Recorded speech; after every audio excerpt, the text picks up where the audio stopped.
કરવાની. ગઈ પરીક્ષામાં તારા માર્ક્સ ઓછા આવ્યા તો સાહેબ એટલે તારા બાપાએ તને મારે તો યાદ તો છે ને. એવો માર તો હું રોજ ખાઉં છું. સારું આ બધું મૂક, તું મને એ કે તારા બાપુને તારા ઉપર કેટલો વિશ્વાસ? મારા બાપાને મારા પર એટલો વિશ્વાસ કે જ્યાં સુધી પરીક્ષાનું રિઝલ્ટ ના આવે ત્યાં સુધી જૂના ચોપડા વેચવા જ ના દે. કેમ કે એમને પણ ખબર છે કે આ ભાઈડાનું રિઝલ્ટ કેવું આવવાનું છે. તારા બાપનો તો વિશ્વાસ કાંઈ છે જ નહીં. મારા બાપની તો વાત જ ના થાય. પણ કહેતો ખરો. મારા બાપને મારા ઉપર એટલો વિશ્વાસ કે જ્યાં સુધી પરીક્ષાનું રિઝલ્ટ ના આવવાનું હોય એના 2-3 દિવસ પહેલા બે થી ચાલુ જ રાખે છે. એમને પણ ખબર છે કે આ બાપુનું રિઝલ્ટ કેવું આવવાનું હોય. ચાલ આ બધું છોડ, ક્રિકેટ રમવા જઈએ. આપણે બે શું રમીશું? ઓલો ટપુડો.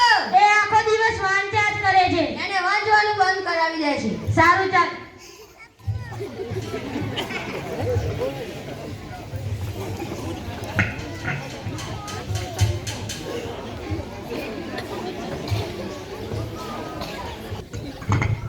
ટપુડા આ શું કરે છે?